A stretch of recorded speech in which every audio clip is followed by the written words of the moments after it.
ભાણવડ તાલુકાના કાટકોલા ગામે રાજ્યના કેબિનેટ મંત્રી મુળુભાઈ બેરાના હસ્તે સરકારી આરોગ્ય કેન્દ્રનું વિધિવત રીતે લોકાર્પણ કરવામાં આવ્યું. છેવાડામાં વસતા માનવીને આ સરકારી દવાખાનો લાભ મળશે તેવો આશાવાદ મુળુભાઈ બેરાએ વ્યક્ત કર્યો.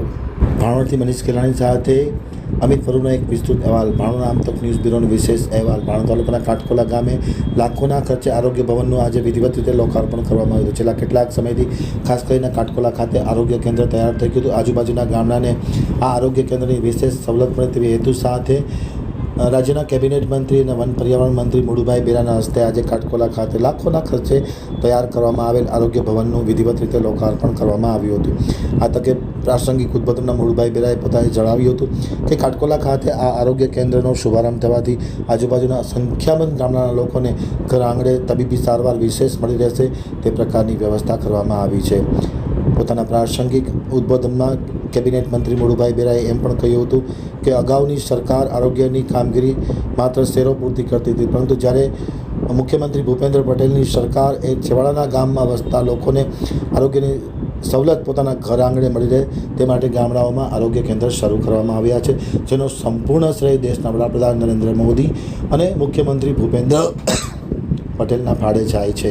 આ તકે જિલ્લા પંચાયતના સદસ્ય કેડી કરમુર, સરપંચ શિલ્પાબેન કરમુર, સાજણભાઈ રાવલિયા, હમીરભાઈ કનારા, ગોવિંદભાઈ કનારા, અલ્પેશભાઈ, અર્જણભાઈ મોરી, મામલતદાર એપી ચાવડા, ટીડીઓ નીતિન બેડિયા વધરા સહિતના લોકો ખાસ ઉપસ્થિત રહ્યા હતા અને આરોગ્ય અધિકારી, તાલુકા હેલ્થ ઓફિસર મયુરભાઈ વગેરે ઉપસ્થિત રહી મુળુભાઈનું સન્માન કરવામાં આવ્યું હતું.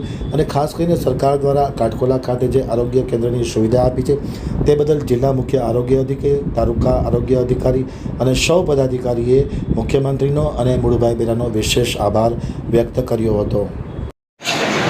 આપણું આયુષ્યમાન મંદિરનું હમણાં લોકાર્પણ કરવામાં આવ્યું અને હમણાં અહીંથી વાત થતી હતી કે કાટકોલા ગામમાં આટલા કરોડ રૂપિયાના કામો અહીંયા ગામની અલગ અલગ સુવિધાઓ જે થઈ છે એમાં હું ગ્રામ પંચાયત અને આપણા જિલ્લા પંચાયતના સભ્ય ગેડીભાઈ અને એની સમગ્ર ટીમને ખૂબ ખૂબ અભિનંદન આપું છું.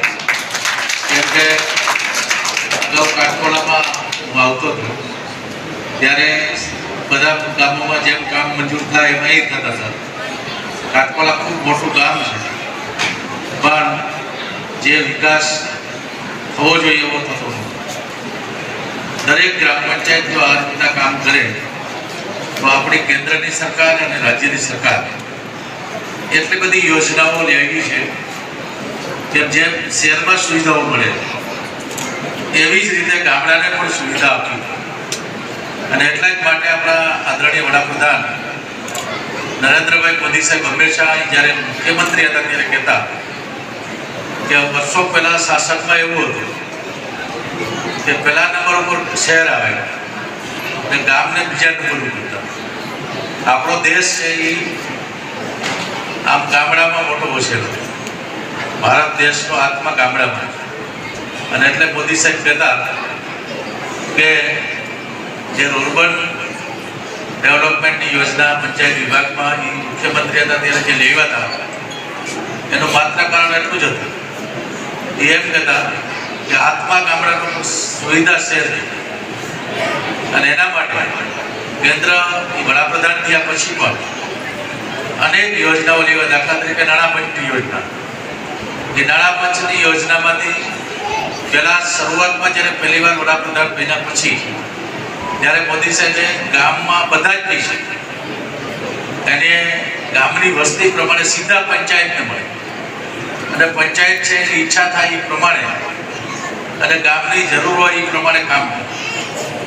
એના પછી રજૂઆતો થઈ અને હવે એનો થોડોક ભાગ જિલ્લા પંચાયતને, થોડોક તાલુકા પંચાયતને, પણ તોય 70% તો હજી સીધા ગામને પૈસા મળે એ પ્રકારનું આયોજન કરવામાં આવ્યું.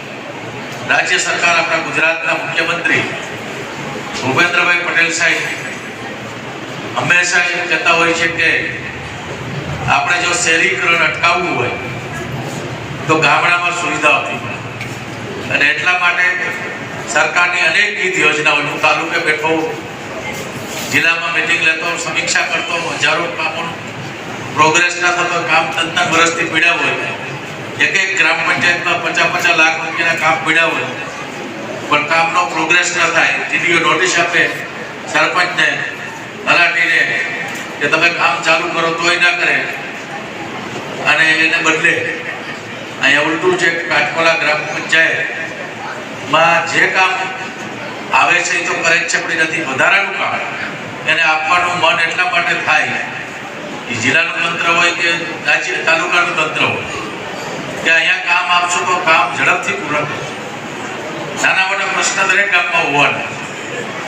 અહીંયા મને ખબર છે કે જમીનનો પ્રશ્ન, હમણાં જ વાત થઈ કે આ જે આયુષ્યમાન મંદિર બેઠું છે એ દવાખાના માટે આપણા ગામમાં જમીન નથી. અને હમણાં હું વાત કરતો હતો કે આ તો અગાઉ ઘણી વખત 3 વખત મંજૂર થયું હતું, પણ જમીનના હવે પાછું વહી જતું. મારે કેડીભાઈને એના પરિવારને અભિનંદન આપવા છે કે 6 લાખ રૂપિયા જેટલી રકમ આપીને જે જમીન ખરીદી અને એમને કે ગામથી 2 કિલોમીટર દૂર આયુષ્યમાન મંદિર કરીએ. ગામના વચ્ચે જે દરેક કોઈ બેન દીકરી કેમ કે આમાં જે આવશે